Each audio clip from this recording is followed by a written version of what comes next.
One of the biggest motivators for a lot of people to stop drinking comes down to health and fitness. A lot of people want to look better, a lot of people want to feel better, and a lot of people that drink alcohol are afraid of the long-term health implications. So naturally, one of the best things that you can do when you stop drinking is to focus on health and fitness. So in this video today, I want to talk to you about how my health and fitness has improved since stopping drinking. In the first half of the video, I'll talk to you about what my health and fitness and my exercise routine was like when I was a drinker. And then in the second half of the video, I'll be talking to you about what it's like today. So if health and fitness are important to you and you're on this journey to stopping drinking, then you will love this video. The reason why I'm wearing this clothes is because I'm just about to go to the gym, but I thought I would share this with you guys. I think there's some value in it for you on your journey. Make sure to stay tuned.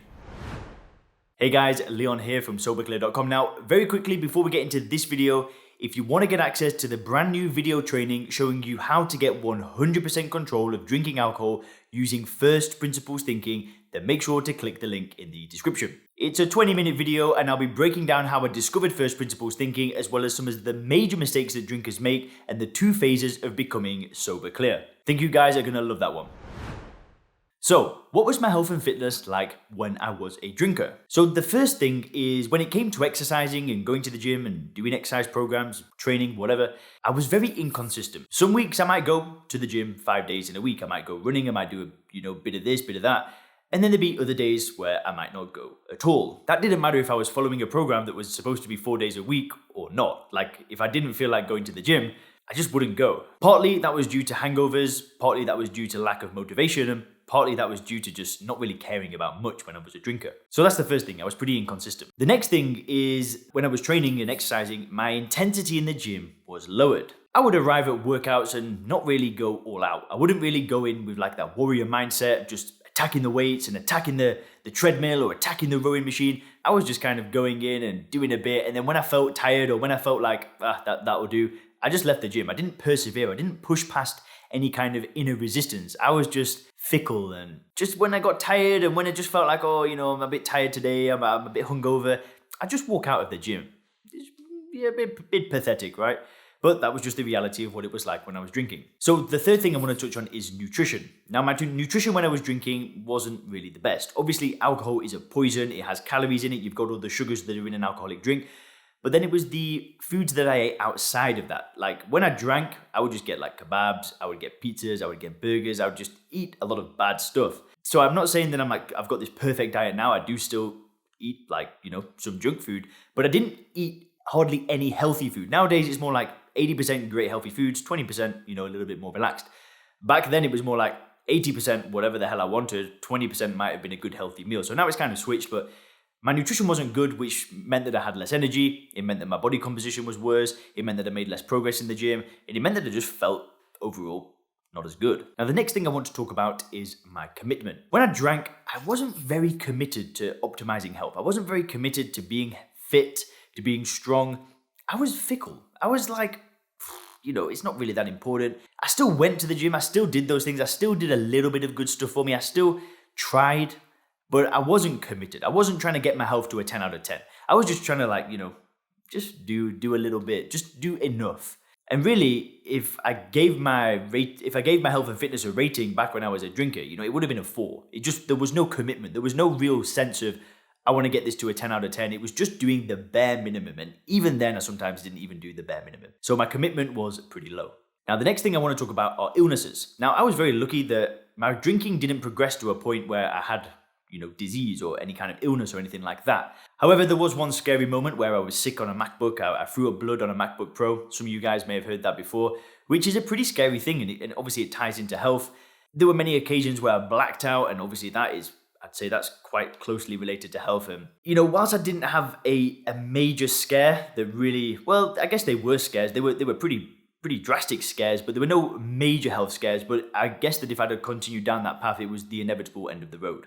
The next thing when it comes to health and fitness is I had a lot less muscle mass. Now, because my self-image is somebody that has some muscle. I used to be very skinny when I was a teenager, and I put on some muscle when I was very early 20s, late teens, because of confidence issues and so on. Like when I was younger, I was just skinny, and I put on some muscle, and then as I drank, like I said, it was like this roller coaster. Sometimes I'd be healthy, I'd have some good muscle. Other times I'd be drinking a lot, I wouldn't be training, and it would go down. And it was always kind of up and down, but overall I had less muscle. And what ties into that is also an increase in body fat. Because of the increased calories of the drinking, because of the increased calories of the food, because of the lack of exercise, it all contributed to more body fat. And because of kind of all of these things, my training and my exercise, well, I didn't really make any gains. I didn't really have any measurable progress. I didn't see that much change in the mirror. I didn't see that much change in the weight. Everything kind of just was like this up and down. Sometimes it was okay. Sometimes I was strong. Sometimes I looked all right. And then it would go down. And it was like this, it was never really like a linear progression. It was always like this wiggly line. That's the kind of the best way to describe it. And also, guys, when it came to mental health, I want to keep this video kind of focused on physical health. But obviously mental health wasn't as good. There was more depression, there was more anxiety, there was worse mood, there was less clarity, and there was all of that other stuff. But like I said, I want to keep this focus on the physical aspects of health. So what are things like now? What are things like now that I'm a non-drinker? Well, firstly, I'm a lot stronger. I make more linear progress. If I'm following a strength training program and I'm actually hitting those weights and I'm arriving to the gym refreshed and I'm arriving to the gym charged, obviously, naturally, everything is going upwards. And I've hit multiple personal bests since stopping drinking when it comes to the deadlift, the squat, the bench press, the overhead press, those kind of things. They've all gone upwards. So physically, I'm just a lot stronger. Also, the consistency side of things is night and day. I pretty much consistently go 4 to 6 times per week. And that's been pretty consistent over the past, period of not drinking. Sure, there's been times, especially during the lockdown, where I might have gone like 2 times a week, so I have a few pieces of equipment at home. So it wasn't always perfect, but the consistency is more like 90% good most of the time compared to before, where it was like 20% of the time I was consistent. Another big thing is I actually enjoy doing healthy things. I enjoy walking. I enjoy eating good food. I enjoy going to the gym. I enjoy exercising. I like going to CrossFit. I have a personal trainer now. And I actually have a sense of enjoyment from it. It doesn't feel like a drag anymore. It doesn't feel like I've got to force myself to get up and get to the gym. I want to go. I want to get this video finished and get down there. I've got a powerlifting training today with my friend Mehdi, and we'll be nailing it. We'll be training hard, and I'm excited. It really gets me fired up, and I just really enjoy it. Whereas before, it didn't really feel like an enjoyable thing. It was always this painful thing that I had to push myself through, but these days it's totally different. Another great thing is that there are more visible and measurable results. I can see the progress in terms of my body composition changing.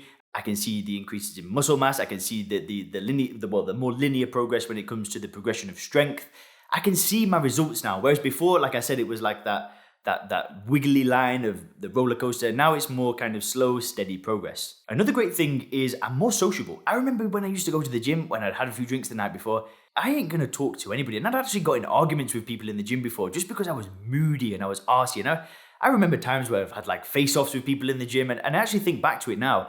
And they were times when I've been hungover and I'm grumpy, and I've asked somebody, can I use their equipment? And they said no. And I'm like, what are you talking about? And in all these arguments were and it's no longer like that. I'm actually sociable. I'm happy. I'm in the gym and I smile at people. I don't try to, there's no conflict. And I'm not saying that that's what you're like. I just remember when I drink, I'm just not a nice person to be around. But obviously now I go to the gym, I can socialize, I can make some friends, I have a training partner. So the social aspect of the gym is much better. And sometimes I think when I was drinking, there was probably some kind of social scene at the gym or people that you could hang around with or make friends with. But I ain't getting involved in that. But I guess these days, I still don't immerse myself fully in the social side of the gym. I go to a CrossFit gym and people are very friendly, but I'm more sociable than I was before. The next thing is my intensity is just through the roof. The intensity that I can bring to a session now, it's night and day. I go in there with this warrior mindset. I'm there to fight. I'm there to fight with the weights and really get that killer instinct out. And it's a really good way to relieve stress and a legitimate way to relieve stress, unlike alcohol. But it's a really good way to relieve stress. It's a really good way to kind of take out some aggression, and it's fun, right? It's fun to kind of do something really challenging, do something really hard. And I think it's a great way to build good character. They say that diamonds are forged under so much pressure. And I think giving yourself that pressure through lifting weights, through exercising, through doing difficult things, I think it's a very good thing. And what usually happens as a result of this higher level of intensity and this more disciplined and great training sessions is I think that spills out into the real world. I can make a lot of YouTube videos now and I have more intensity in my business and I have more intensity in my interactions with people. And I've got more intensity on the camera and it's all kind of spilled over. So that's a really cool thing. The intensity is there in the gym, but it also spills out on the outside world. And also, these days, I feel a lot more committed. I think that's the key word. I feel committed to really getting to 10 out of 10 health. I really want my health to be at a 10 out of 10. It's not quite there yet. You know, it might be like an 8.5 right now. I don't think it will ever get to 10. There are always things to improve. But I feel way more committed to really squeezing my health and really getting to just the best health that I can. Obviously, mental health and things like that are way better. But again, I want to just keep this based on the physical aspects. Oh, and the last thing is that there are no more health scares, like the sick on the MacBook, the blackouts. Obviously, all those are gone as well. Anyway, guys, don't forget to get the First Principles Thinking training down in the description. If you click the videos on the screen now, you can learn more about anxiety and alcohol, as well as some of the other benefits of stopping drinking. Thanks a lot.